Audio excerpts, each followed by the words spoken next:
Sometimes life hits the reset button on you, and it'll be up to you to figure out how to move forward. Welcome to McBain Moments. Alright guys, if you're new to the channel, welcome to the Manor. Make sure you take a moment and subscribe down below. We are on the road to 13 million subscribers, one subscription at a time, so make sure you subscribe. Also, please consider going over to patreon.com/JulianMcBain if you want to support my work. If you do, you'll get a copy of Personal Finance for Gamers, and for my Entropians, you'll also get the Modern Entropian. Well, you'll all have the Modern Entropian, but the Entropians will be the one who's interested in it. So, sometimes life will hit a reset button on you, and there is very little you can do about it. Things will be out of your control. People will do things that take choice away from you, or they'll force choices on you that you don't want to make.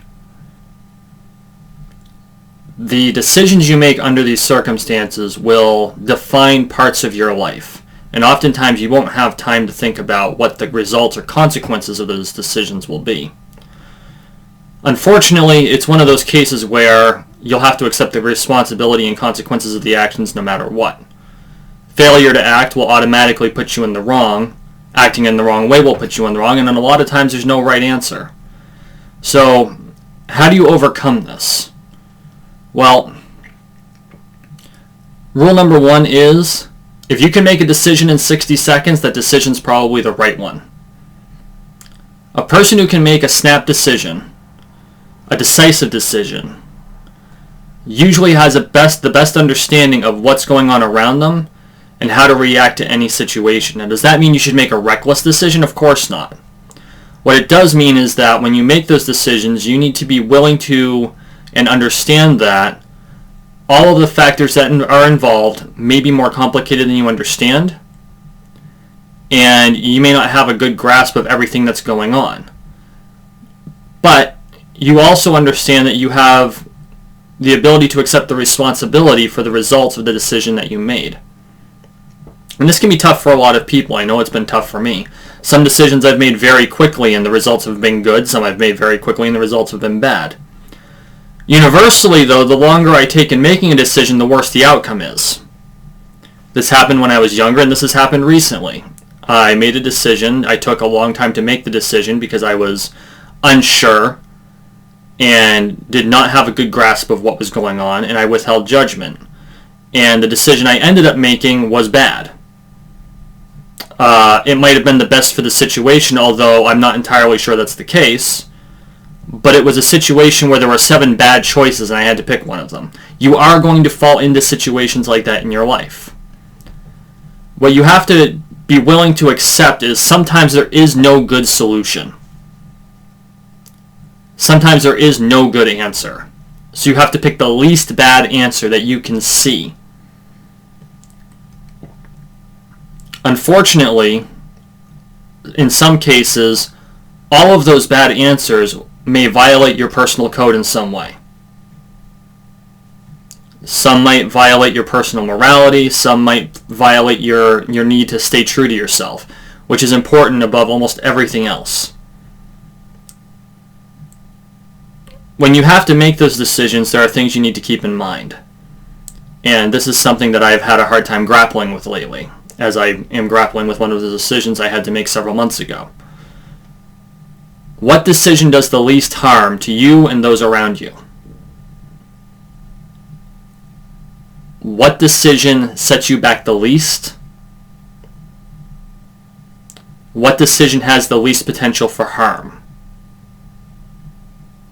Or more accurately, what decision is easiest to recover from? Maybe that's the best way to put it. Because eventually you will recover, no matter what that recovery looks like. And you may hate yourself forever for making the decision. That is a case. There are several decisions in my life that I will regret to the end of my days, but they were the best decision to make out of a number of bad decisions. The things you need to be willing to do. You can be angry at the situation, but don't be angry with those involved. For a lot of them, they're not going to understand the nuance involved. They're not going to understand other points of view involved. They're not going to understand all the pieces that are moving around the situation. Don't be angry at yourself. Or more accurately, be willing to let go of the anger you will have towards yourself, because understand that no matter what you did, there was no good solution. And maybe your decision was wrong, but when you're presented with a whole bunch of wrong solutions and none of them are right, what else can you do? The third thing to do is be willing to move forward. And I mean, you can rehash it over and over in your head, and you can spiral down, and you can allow the anger to consume you. I know that it did for me. In fact, just yesterday, I was allowing that to really override my thought processes, which doesn't help anything. Rage doesn't solve problems. It's addictive. It's incredibly addictive. Emotions of all type are addictive. That's why we love video games. They give us a happy. They give your brain all kinds of ones. Anger does the same thing. But it doesn't help. It doesn't solve problems. So, be ready and willing to let go of the anger, let go of the emotion, and look for a path forward. That path will probably be imperfect. And the best path forward may even be the most painful, because it'll be a constant reminder of the decision you were forced to make. But perhaps with that constant reminder, you can also prove that you are capable of overcoming the worst of adversity. This has been a McBain moment.